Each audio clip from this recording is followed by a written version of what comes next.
check out the Warning Woods merch.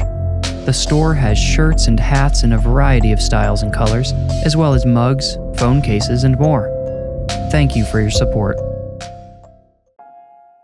Welcome, friend. Follow me. We're going somewhere dark, somewhere dangerous. There's no telling what horrors we might find. Are you afraid? Good. Now you are ready to enter the Warning Woods. January 2nd, 2024. I figure keeping this journal will make sure I don't forget anything when the documentarians come knocking. I'll write down every detail about how Gary, Shawn, and I found the infamous Lavines. We've just finished setting up camp for our first night in the barrier forest. Time to see if the legends are true, I guess. I don't believe in any of that hocus pocus, but I'm kind of excited anyway. I figure we'll at least get some animals creeping around camp. Maybe whatever killed Caden and Justina will come check us out. Is it wrong of me to assume they're dead? I don't think so. Anyway, here comes Gary with the shot skis.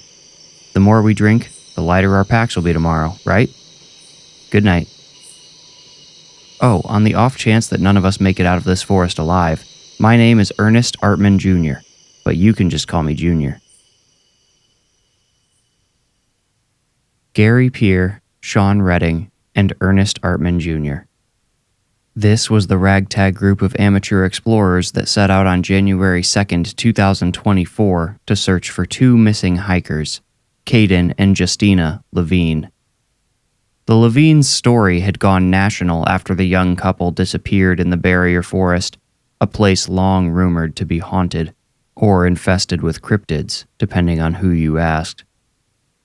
Justina's last Instagram post had been a photo of her and Caden smiling in front of their camp. This was the only evidence that they even made it to the forest.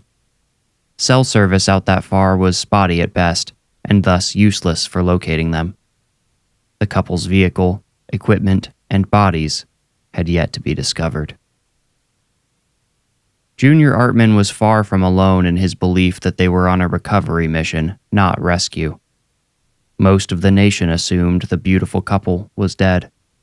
Implications of a graphic demise were what drove the story into the national headlines, got it featured on NBC and ABC, and made it flood TikTok. The idea of such a perfect pair being torn apart by wild creatures titillated audiences across all demographics.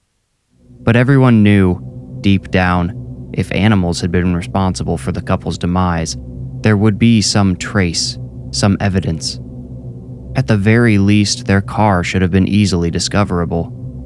Yet, it eluded the authorities and search teams. This led to other theories, which excited the true crime crowd, as well as paranormal enthusiasts. Gary, Shawn, and Junior still believed the animal theory. They figured the Lavines had probably stashed their car somewhere to keep it from getting broken into while they were gone, rather than just leaving it abandoned on the side of the road or in some parking lot. The men were determined to find fame, and maybe a little fortune, by completing the story before its spotlight waned. After their first night in the barrier forest, the men began to speculate, though. So far, there hadn't been any trace of wildlife, predator or prey.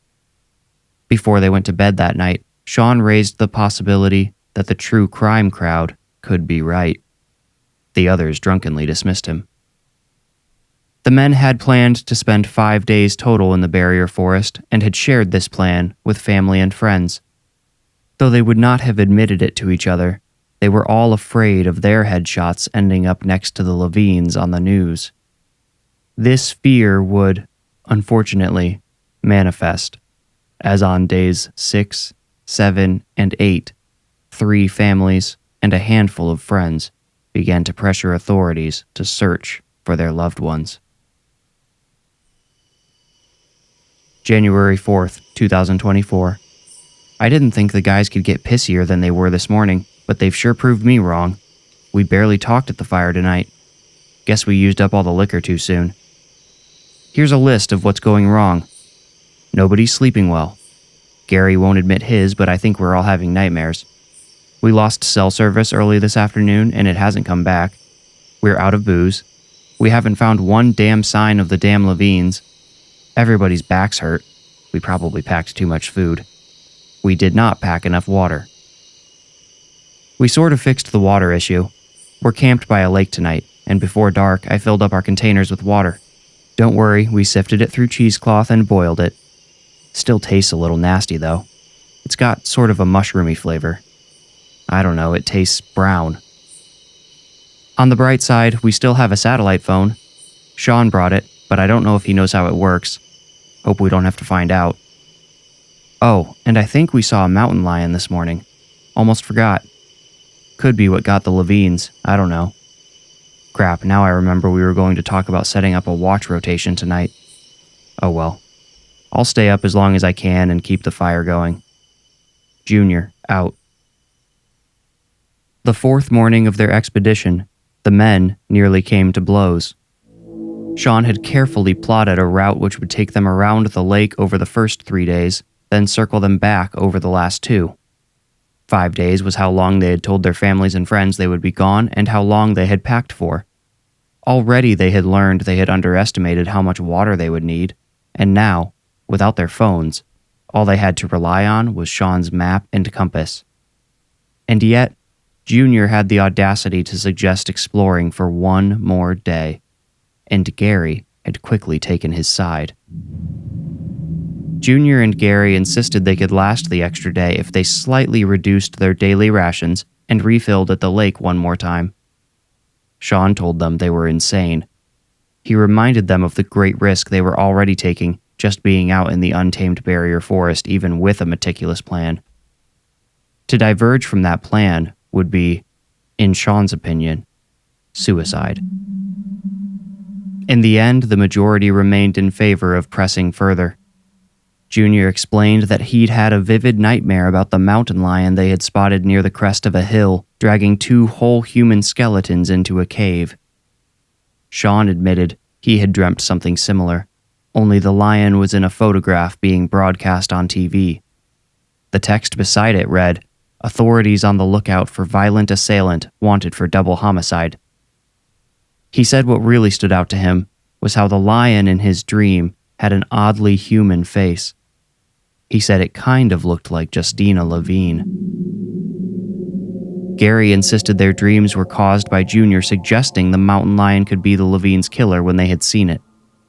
In his first admission of a nightmare, Gary said that he, too, had dreamt of the mountain lion slaughtering the couple up on the hill, but that he did not usually dream at all, so it must have been the result of Junior's suggestion. By that evening, the men were all hopelessly discouraged. Even Junior admitted he wished they had started back that morning. Their circumstances were made more disheartening by the minimized portions they ate around the fire that night. The idea of 3 more days of hiking, one of which was almost guaranteed not to turn up any leads, made them all feel like lying down and giving up. Conversation arose again about the mountain lion, and almost on cue, a pack of wolves began to howl in the distance. This deep in the forest, the men were keenly aware that a nocturnal predator might come upon their camp during the night. None of them trusted themselves to hold a watch, though. They were all too worn out to stay awake much longer, even with each other's bitter company. Alone, each man knew he would not last. They decided to make a scarecrow out of branches and some of the clothes they had dirtied on previous days. They collected materials from nearby, never straying too far from their guardian fire. While Shawn and Junior bound branches into arms and legs, securing them to a hollowed-out log Shawn had found, Gary wrapped wet, rotting leaves from the forest floor with cheesecloth to form a head. He even gave it his own floppy boonie hat to make it look real. They assembled the scarecrow on the ground. When they erected him, he stood almost 7 feet tall. Junior uncreatively dubbed him Stickman. Gary tossed a rope over an overhanging branch and tied it around Stickman's torso so he would stand on his own. And thus, their sentry was born. They agreed to let the fire burn low while they slept, and if any of them woke during the night, which they were prone to do, they would stoke the flames before going back to sleep. The idea was that any encroaching animals would see Stickman glowing in the orange light of the fire and think better of approaching the camp. Satisfied with this plan, the three men went to sleep. For one of them, it would be the last time. January 5th, 2024. Too tired to write much tonight. It was a mistake to keep going. We all wish we were closer to home right now. We built a big Stickman. That's what we call him. He's going to keep all the animals away from us tonight. The fire is casting Stickman's shadow on the side of my tent right now. It's pretty creepy.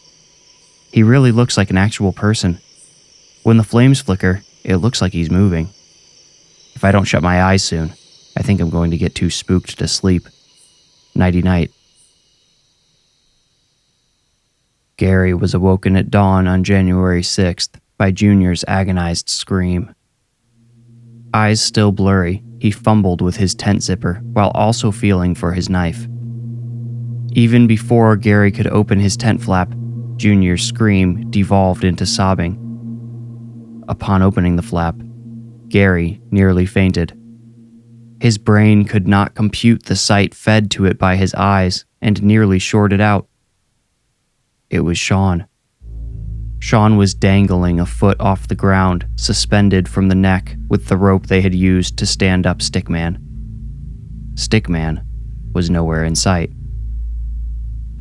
As Junior and Gary struggled to accept that their friend was gone, they accused each other of everything from sleeping too deeply to pushing Shawn too far. Junior even accused Gary of aiding Shawn with suicide, because realistically, it would have been impossible for Shawn to have done it himself. There was nothing near him on which he could have stood to tie the rope around his neck.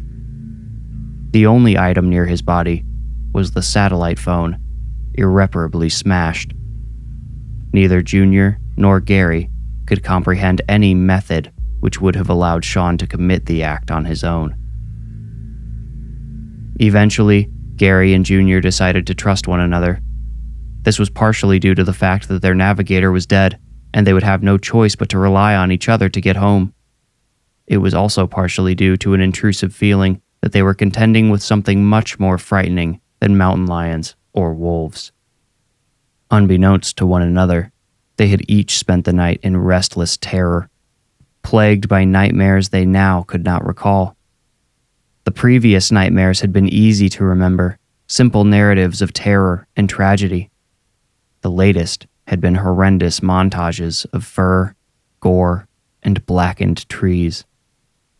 Their darkening had not appeared to be caused by flame, but rather disease or infestation, or a curse.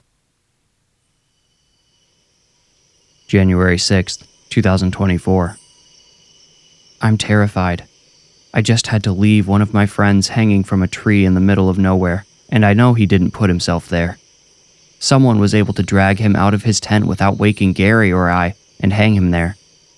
It would have to be more than one person, actually. I just wondered, could it be the Lavines? Like, what if something took over? Never mind, that's crazy. But know what else is crazy? Stickman found us. We followed our trail from yesterday back to our last campsite. When we got there, our Stickman was standing in the middle of it. He wasn't suspended like we had him. I don't really know how he was standing upright. I wanted to run, maybe for a long time, maybe through the night if it meant we would get home. But Gary said Stickman would make easy firewood. I guess he was right.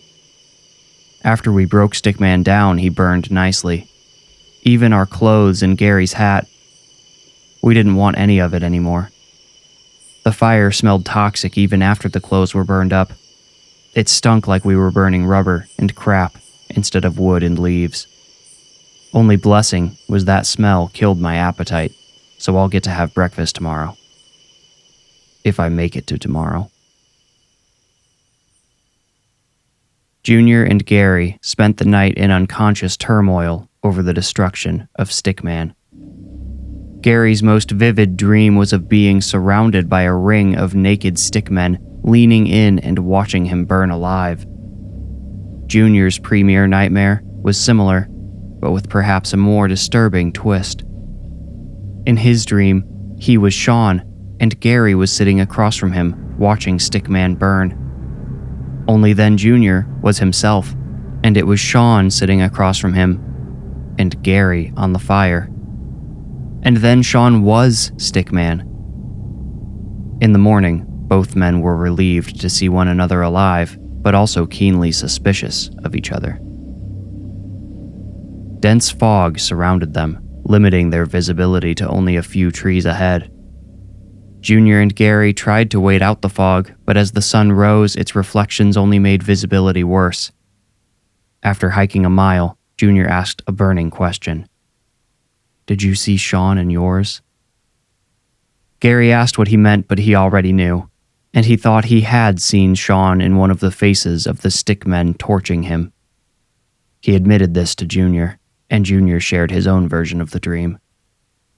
They spent the next hour discussing what their nightmares, all of them, might mean. They tried to recall the dreams Shawn had shared with them and periodically went silent as thoughts of Shawn drowned the others. It was during one of these meditative moments that Gary abruptly grabbed Junior's jacket to stop him. Stickman, the very same they had burned the previous evening, was waiting for them up ahead. Absent clothes, it had been perfectly reconstructed. Instead of Gary's hat, an enormous raven was perched atop its head, beak pointed at the ground, eyes trained on the hikers. In a conference of whispers, Gary and Junior decided someone was stalking them and that they needed to get out of the forest ASAP. They did not think it would be safe to stop and sleep again. If they continued following Shawn's map around the other side of the lake, their stalker would likely not be able to predict their movements since they had not previously passed through that area.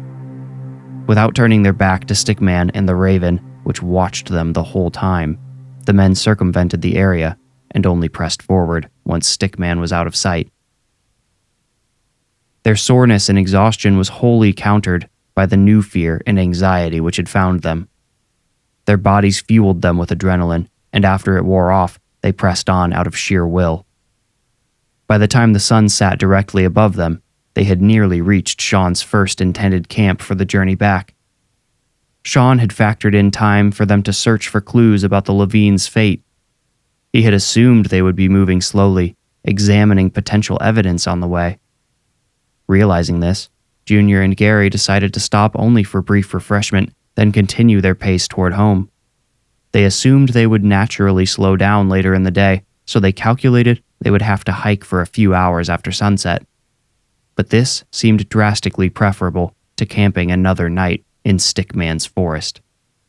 They both felt that if they went to sleep in that forest again, they very likely would never wake up. Around a bend, Stickman found them again. He had finally been absent from the hikers' minds when they approached the rocky outcrop, but as they walked around it, he appeared again in the distance. Junior and Gary crouched behind the rocks and reveled in the unsettling impossibility of it all. That someone might have predicted their path along the lake was somewhat dismissible, but that anyone could have gotten far enough ahead while dragging a giant scarecrow to also stand said scarecrow up and then disappear seemed ludicrous. And like before, Stickman was not suspended. No tree nor bush propped him up either. He stood alone, watching and waiting. The men decided to hike the other way around the outcrop and take a small detour to avoid Stickman. Gary insisted they could stay close enough to Shawn's original path not to get lost as long as they paid attention to the compass. He was probably right, but a great whoosh above their heads signaled the end of their autonomy. Junior looked up as the raven's broad wingspan blocked the sun. The sunlight briefly seemed to set the edges of the bird's wings on fire as it passed over them. Their eyes tracked the raven to Stickman, where it banked a turn, swooped upward, and came down once more on the scarecrow's naked head. Instantly, the bird began to change. It bowed its head, and its feathers writhed as if festering with a plague of insects. The distinct parts of the raven, its head, wings, breast, all morphed into one black shape.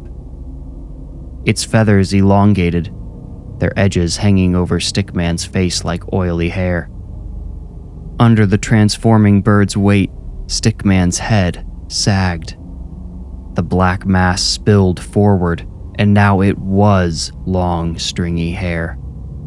The raven was gone. Gary gave Junior a shove and told him to run. Junior picked a direction without consulting the compass and sprinted. Gary followed on his heels. After 10 minutes at full speed, Gary had to stop to catch his breath. Junior hurried back to him. "Where are we?" Gary asked. "I lost track. I don't know," Junior predictably answered. Gary swore.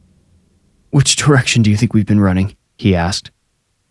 Junior looked up through the trees, trying to determine exactly where the sun was sitting and remember where it had been when the raven flew over them. He answered, "West, I think." "West," Gary thought for a moment. "Okay, that's good.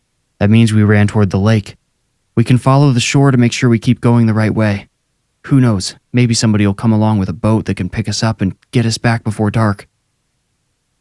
So, down to the lake, they hiked. They did follow the shore for a few miles, but unfortunately, an evening fog, even thicker than that morning's, settled in as the sun set. It was now dark, and their flashlights were useless. Turning them on only blinded them more in the fog. They pressed on anyway, but at an excruciating pace. When Junior stumbled on a mossy rock, twisting his ankle, they had to stop. Junior's injury was only an inconvenience. He could still stand and walk gingerly, but to continue would risk further and possibly greater injury. They hoped they had covered enough ground to distance themselves from Stickman. January 7th, 2024. We weren't going to stop tonight, but some really thick fog settled in, and I hurt my ankle, so we had to. We only pitched one tent. Gary's laying next to me, pretending to be asleep. It's storming now. Thunder came up from the south, and now rain is pattering on the tent. I just hope it doesn't get too windy. Maybe we shouldn't have camped so close to the lake. I don't know. It's not like we could have made it far into the woods again. I don't think we would have wanted to anyway. Whatever's following us, I haven't told Gary this, but I really don't think it's anything human. Not after what we saw today. Stickman kept showing up, and first there was this raven, but then it turned into something else. It felt like Stickman was alive somehow. I mean, we burned him last night, but he's been appearing everywhere we go. How do you explain that? I can't. The good news is we're almost home. If this storm passes through tonight, we should only have to hike for a few hours in the morning. I might have a limp, but I'll hop home on one foot if I have to. I just gotta get out of these woods. I'm starting to worry we're going crazy out here. I mean, how crazy is it that I've barely written about Shawn? Shawn, one of my best friends, is dead. And besides a couple of conversations with Gary, I've barely even thought about that. I'm sure it's going to hit me like a semi as soon as we're safe. But right now it's like, he's dead, but we don't have to be. One more night. Just got to make it through one more night. Hang on. Gary just got up without saying anything and left the tent. I'm going to find out what he's doing. The rain's really coming down now. On January 12th, a lone fisherman on the lake spotted a yellow tent near the edge of the barrier forest. He knew 3 men were missing out there, plus that couple that had been all over the news, but he was too afraid to investigate on his own. When the authorities arrived, they found Gary and Junior's last campsite abandoned. Their battered tent still contained all of their equipment and Junior's chilling journal. The only remaining inhabitant of the site was a 7-foot-tall scarecrow made of sticks with a head full of rotting leaves wrapped in cheesecloth. To this day, Justina and Caden Lavine, Gary Peer, and Ernest Artman Jr. are listed as missing persons. Shawn Redding's fate is known only due to Jr.'s writing. His body has never been found. If you enjoyed this story, please leave a like and subscribe to my channel. You will get a new story every week if you do. If you feel ready, meet me here next week for another journey into the Warning Woods. Thank you for listening.